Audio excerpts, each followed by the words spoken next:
back. It has been a little bit, okay? We're not going to talk about it. Everyone needs a hiatus every once in a while. I took mine. We're back. And we're back with a bang because we are doing the 12 days of bookmas. Really testing myself here. I do think though that I'm going to do every other day instead of the first 12 days. A, because I didn't pre-film anything. It's currently December 1st. 2, because I work a full-time job. So, you know. Also, if the audio is bothering you, I do apologize. I do have microphones coming in, but couldn't wait to film this video. So later in Bookmas, you will see that. So today, for the first day, we're gonna do our November wrap-up. I had some really good ones. I also had some books that I want to slam against a wall. So let's go ahead and talk about it. I need to talk about the one that I hated first because I don't ever want to see this book again. I'm contemplating getting rid of it. The only reason why I'm thinking about not is because it was the book club pick for the book club that I lead. And so nostalgia wise, I kind of like eventually when I have enough, we've only done book club like 7 or 8 times so far. Oh, that reminds me, I need to text everybody. I kind of want to put on my bookshelf like a shelf that's just our book club books. And I don't know. So that part of it is why I kind of don't want to get rid of it. But that would be Women's Hotel by Daniel M. Lavery. The odds of him seeing this, so slim. But if it is, please leave because I'm about to not be nice. And I really like to be a nice person. Most of the time, I'm just like, this book wasn't for me. But this book wasn't for anybody. We had, I think, 11 people show up to this book club. This was the first time that we had people coming to the store trying to return the book.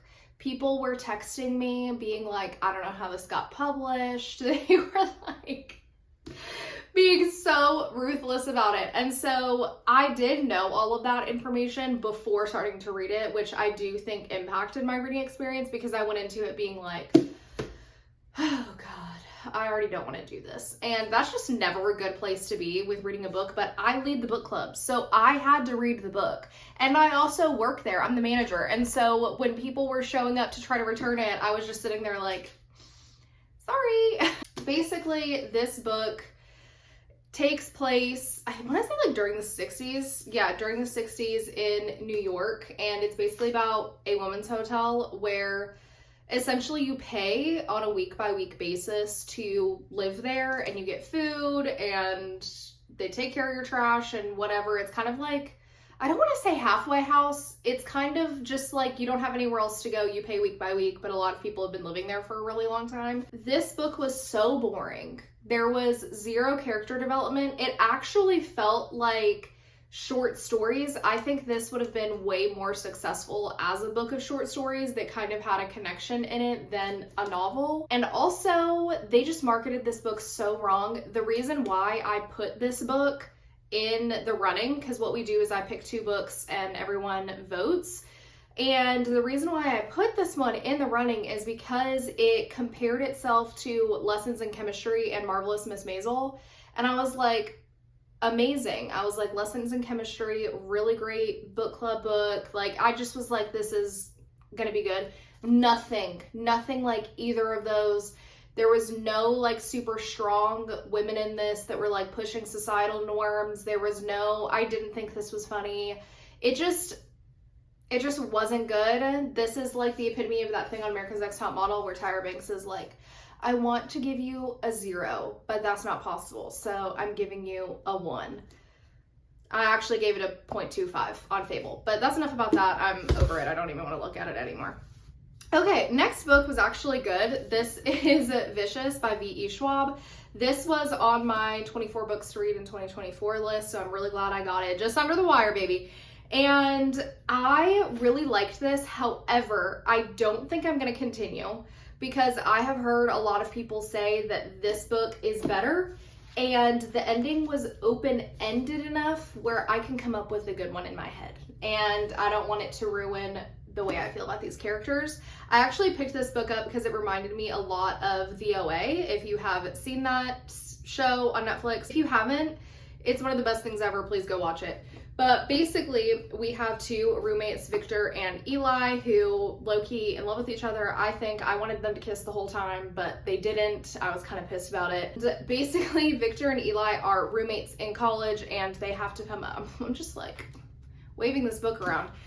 They're roommates in college, and they have to come up with a thesis situation. And so Eli comes up with this idea that if you have extraordinary, like an EO, like you're an extraordinary person, you basically like have human abilities. It's like the people from Heroes. Basically, they want to, like, the theory is that those people are real and they're out there in the world, and how does this happen to them and what can they do and blah, blah, blah. And Victor takes it a step forward and he's like, well, what if we create one? What if we try to make ourselves one?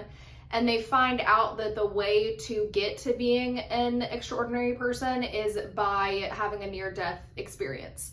And so basically they're just like trying to kill themselves, trying to kill each other to make this happen. But then things go awry and they end up becoming like nemesis, arch enemies, if you will. And so they are just hating each other left and right, and it is Victor trying to get revenge on Eli, basically. Thought it was really fast-paced. I really liked the side characters a lot. I think that there could have been room for more, like, story building, I guess, if that makes any sense. But I do think that it was good, and I enjoyed it. It was a fun time. I normally don't like YA. I think, is this YA? No, this is not YA, I don't think. I don't know. I enjoyed it. I thought it was fun. Am I going to say that you absolutely have to read this or like your life is never going to be the same? No, but I do think it was fun. Next, we have one of my favorite reads of the year. This book was so good. This is Warbreaker by Brandon Sanderson. I started my Brando Sando journey this month. All of you Brandon Sanderson apologists, do not come for me for starting the Cosmere with this book. Here's what happened. This book was also on my 24 reads in 2024. I bought this book like at the end of December last year, thinking I was just going to like start my Brandon Sanderson journey because I knew that he was a good author and this was a standalone. I had no idea that the Cosmere was a thing at the time. This is the book that I owned. I talked to my cousin about it. He loves all of these books, and he was like, by the time you get to whatever is going to be a spoiler, like, you probably won't remember. And he was like, it's a good place to start, but just know you might remember some stuff. So I decided to go for it, and this book was so good. So good. I just love Brandon Sanderson, and this is the only book I've read, and I love him. I think he's amazing. I follow him on TikTok now, and he is like the sweetest, kindest, most creative genius of a man. And let me just talk about what this book is about really quick. So basically, this book exists in a world in which color is the magic system. And I do think, I don't know if I should say this because it might be a spoiler. I do think that this magic system, I don't know if this is the magic system that's going to be in Mistborn, but I do think that this is the magic system that's going to be in the Stormlight Archives. That's just my guess. But basically, color is the magic system, and basically everyone has, it's called breath because you can like speak it into existence. It's really, really cool. I have never seen anything like this before, and basically everyone is born with breath. You can give your breath away. If you don't have any breath though, you die. It's like this whole thing. And sorry, my cat is trying to get in the room. So basically we have two sisters. So they exist in the same like kingdom situation, but in order for a peace treaty, their dad, who is the king type emperor person, I can't remember the word, no one come for me, okay? And he created a treaty where he would give his oldest daughter to the God King as like a marriage proposal thing, one of those deals. But he loves the oldest daughter way too much, and he doesn't love his youngest daughter as much, and so he gives away his youngest daughter instead. And so it's her journey going to them, realizing that the God King is maybe not who everyone says he is. What the magic system entails. There's politics. This is the fastest that I have ever understood what was going on in a high fantasy book. He did such an amazing job of showing and telling and explaining and making you love these characters. There's great plot twists in here. I love Susebron. I love Susebron so much. I love him. I love him. Oh, you came in here. Yeah, what's up, girl? I love a lot of the characters in this book. And I don't really want to say which ones other than Susebron that I love because I don't want to give away anything. But on the back of my copy, it says, Brandon Sanderson proves again that he is a master of what Tolkien called secondary creation, the invention of whole worlds complete with magics and myths all their own. And I think that says enough. 5 stars. I immediately asked for the Mistborn trilogy for Christmas. And if I didn't ask it for Christmas, that would have been the rest of this wrap up, but you know, patience. Next, I continued with His Majesty's Dragon the Temeraire series. This is Throne of Jade. I did give this one a 4-star. It wasn't my favorite one, and I think the reason why, this was really necessary for what is going to happen in the other books, but there wasn't as much of the like warm-hearted, oh my gosh, like this dragon is just so cute and he loves Will so much and their bond and their just relationship.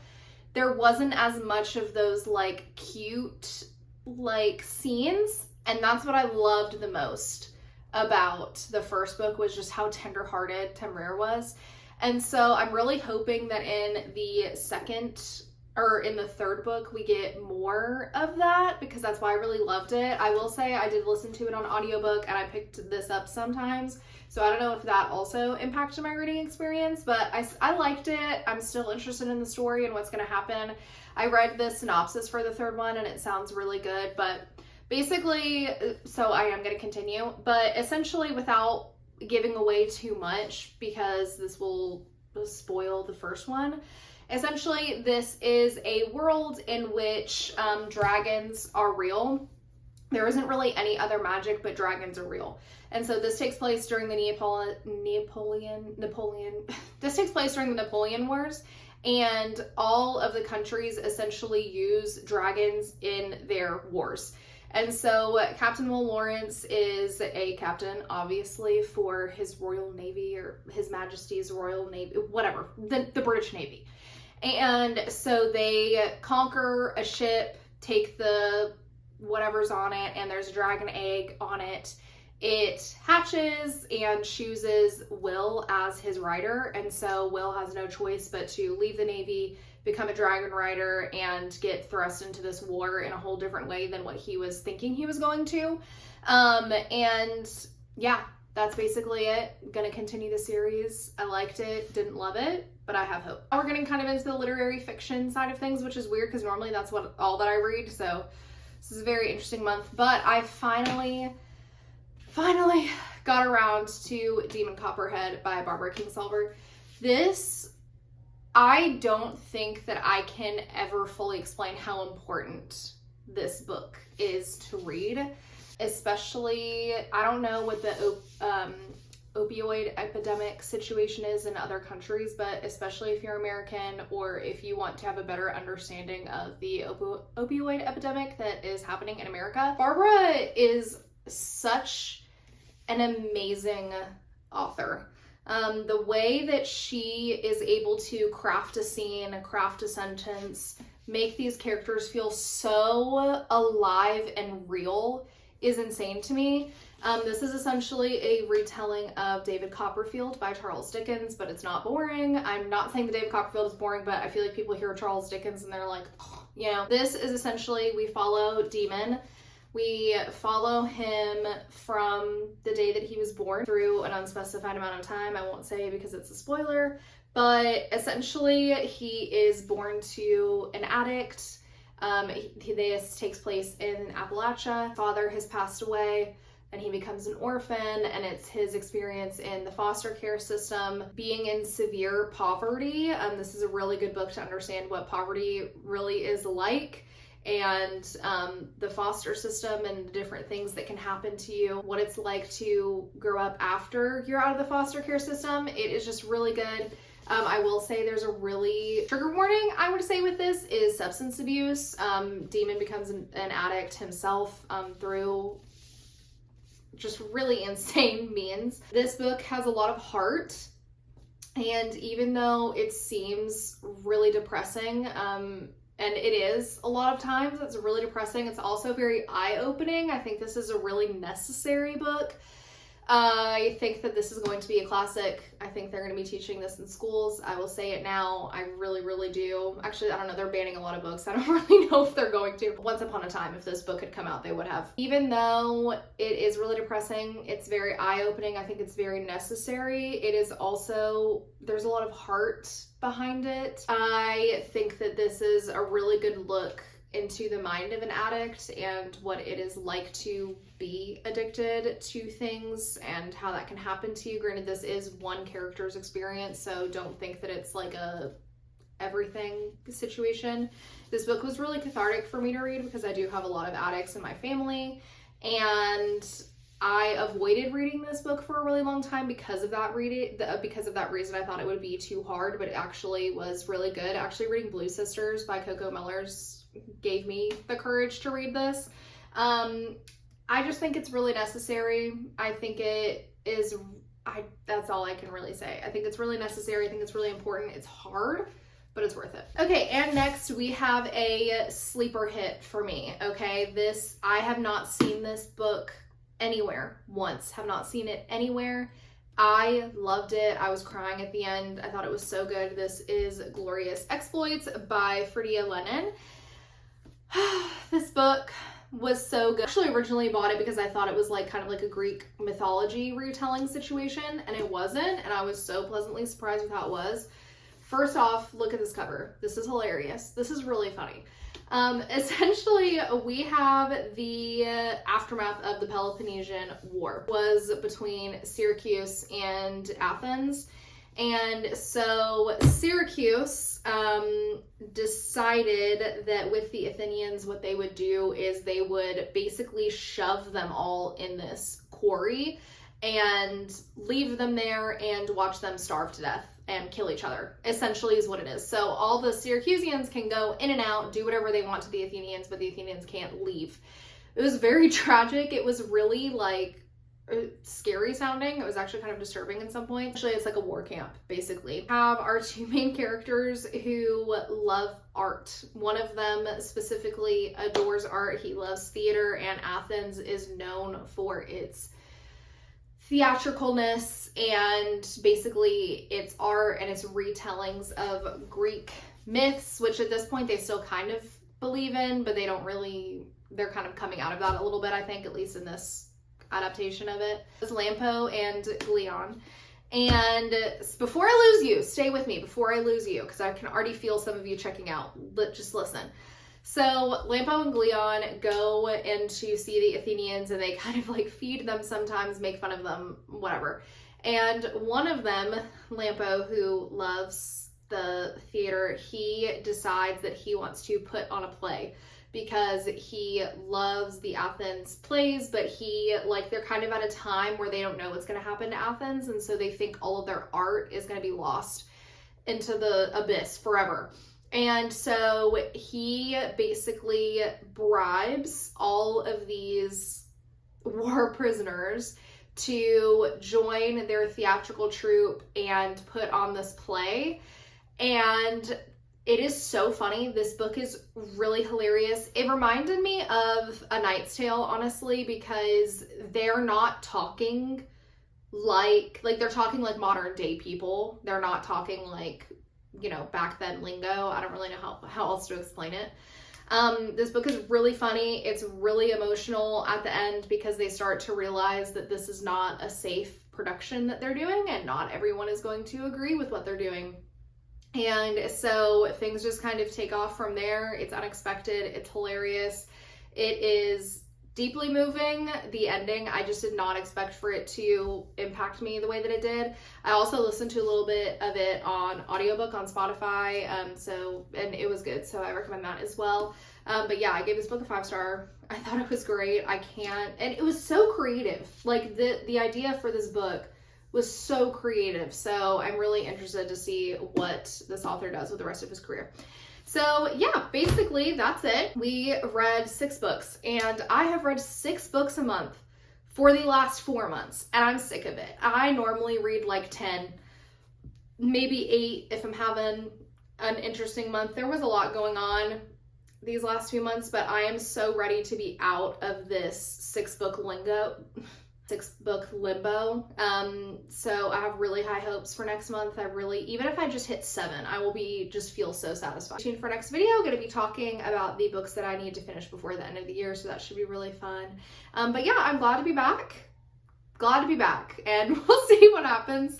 But I am determined to do this bookmas thing. I am determined to see it through. I really am. So yeah, but I will see you guys next time.